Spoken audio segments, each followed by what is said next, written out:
I don't know about you guys, right? But this video is about me being 24, married, employed, and I also was like, let me actually talk about letting go of those childhood pressures. I think that's a good way to put it.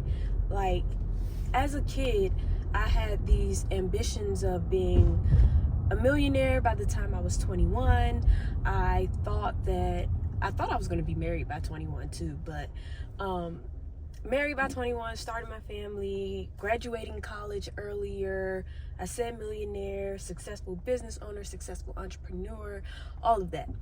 And when life did not work out like that, because best believe at 21, I was most definitely locking myself in my closet, crying myself to sleep. Not even crying myself to sleep, just crying and then hoping that I go to sleep after.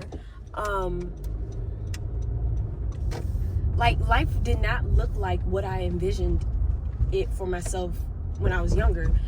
And I know I'm not the only one that holds myself to the pressures of goals and expectations I set for myself when I was like 5, 7, 10, 11, even 18. Like, I hadn't experienced the world. I hadn't experienced like how cruel the world could be. Not even cruel, but like just being an adult, it's an adjustment, it's a learning curve. I saw somebody say like, you turn an adult at 18, and so I'm 24 now, which means like I have 6 years of being an adult. And it's like, you wouldn't expect a 6-year-old to have it all figured out. So like, why do you expect yourself to have it all figured out? And that's just I hit myself. That's just the extra tidbit, but it's very true, because it's like we put so much pressure on ourselves to have everything figured out by a certain age, and it's like, that's not realistic, that's not real life, that's not how the cookie crumbles. But anyways, back to what I was saying. Like, when I really turned 21, I was so flabbergasted by the fact that I wasn't a millionaire. I hadn't graduated college yet. My relationship at that point was very much struggling.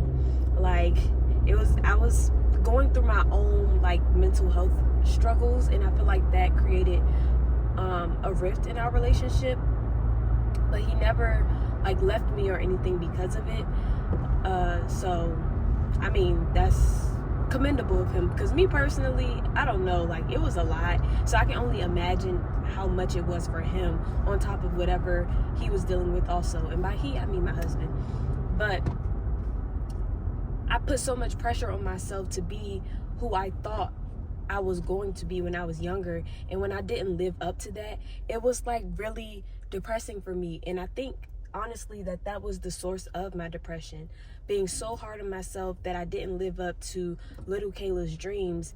And I couldn't even see how successful I was, because I wasn't as successful as I envisioned. So I didn't really see, like, even up until now, like, this is something I still very much struggle with, but I didn't see like me graduating college as a big thing, because it was always expected of me. I knew I was going to graduate college, but it was so difficult for me to graduate college, and that's something I didn't expect. It took me 5 years to graduate college, and I thought I would be able to be done in 3. So it's stuff like that. I had to just learn to like celebrate the little wins, the small wins, because those compound and they add up to big things. And when I finally was able to be like, oh, you graduated, girl, give yourself a pat on the back, it was on to the next thing. Like, okay, now you have to get a job. And I never expected to have to get a job once I graduated college. I thought I would be a successful entrepreneur, because I had started a business when I was 20, but I didn't see it through. That's a chat for another time. But yeah, so I thought I would be a successful entrepreneur, and then when I wasn't, I felt like a failure for having a regular job, which I know it sounds crazy, but you know, those were just the expectations that I put on myself. And not once did I ever, I mean, obviously, because I was a little young, I was young-minded also, I never once consulted with God on whether that was his plan for my life. Like, what did God have for me?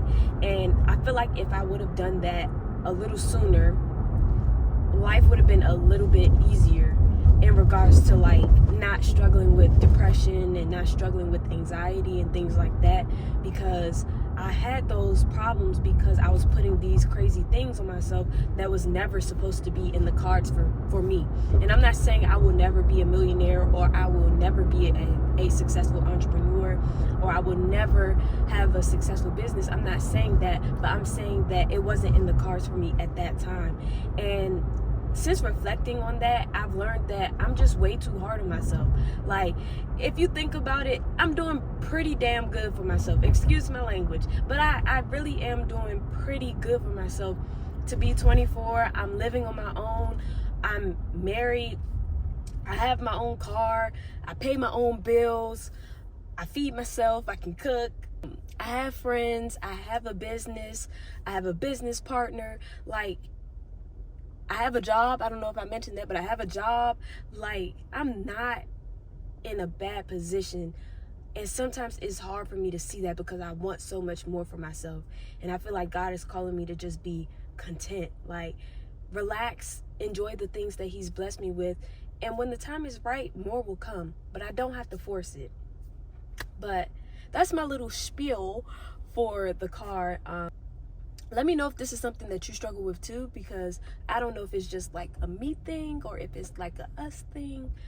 But yeah, I wanted to get that off my chest.